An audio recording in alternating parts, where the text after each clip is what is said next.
Guys बहुत ज़ोर की हो रही है बारिश और बहुत ठंडी ठंडी हवा चल रही है।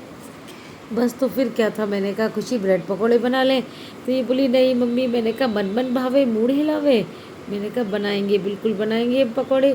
तो मैंने फटाफट पकौड़े बनाए। मैंने कहा कि भगवान जी को भोग लगाऊंगी जिस दिन पहली बारिश आएगी जम के। तो बारिश आई तो मैंने कहा पकौड़े बनाएंगे, लेकिन हुआ यूँ कि बारिश एकदम बंद हो गई। तो मैंने कहा उसमें क्या है, जब हमने बनाने हैं तो बनाने ही है। हम भगवान को एसी में खिला देंगे, भोग लगा देंगे एसी चला के। हमने एसी ऑन किया, उधर पकौड़े बनाने शुरू किए। और उधर क्या हुआ कि भोग लगाने के लिए जैसे ही मैं प्लेट लेके आई और बाहर पड़ वापस से बारिश शुरू हो गई।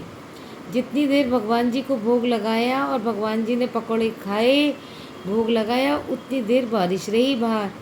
तो गाइस ये होता है, भगवान भाव के भूखे होते हैं। हमने कहा कोई बात नहीं है, बारिश चलेगी तो हम पकौड़े तो बनाएंगे। जब हमने वादा किया था कि पहली बारिश में चाय और पकौड़े बनाएंगे हम भगवान जी के लिए और हम भी खाएंगे, तो बस हमने बनाए तो भगवान जी ने खाए भी और भगवान ने उस टाइम बारिश भी कर दी। तो ये होता है, गोपाल जी की कृपा से बारिश में पकौड़े खाए गए और बहुत मज़ा आया। हमने दो दो पकौड़े बनाए थे सबके लिए। तो हमने सोचा कि हम भी अपने लिए एक बिना मिर्च का मीठी सॉस के साथ तो खा ही सकते हैं। और भगवान जी को मैंने पाउच में जो सॉस आती है, वो आती है ना मीठी चटनी, वो ये रखी थी तो मैंने ये वाली चटनी दी और पकौड़े दिए, भोग लगाया, चाय बनाई उनके लिए। और फिर उस चाय को आधा आधा, मिश्री वाली चाय थी उनकी, तो आधा आधा हम दोनों ने पिया। वैसे हम चाय छोड़ रखी है हमने, लेकिन वो भोग वाली चाय। और पकौड़े बिल्कुल मतलब नमक वगैरह एकदम हाँ परफेक्ट था। परफेक्ट था। भगवान जी को जब भी हम कोई चीज़ भोग लगाते हैं उसके बाद जब हम खाते हैं तो हर चीज़ परफेक्ट निकलती है, कुछ डालना ही नहीं पड़ता, ये नहीं लगता कि कुछ कमी हुई है। तो बस इसके बाद हम लोगों ने भी खाए। और एक पकौड़ा तो गाइस मैं भी खा ही सकती हूँ ना, तो एक पकौड़ा बिना मिर्च का मैंने भी खा लिया।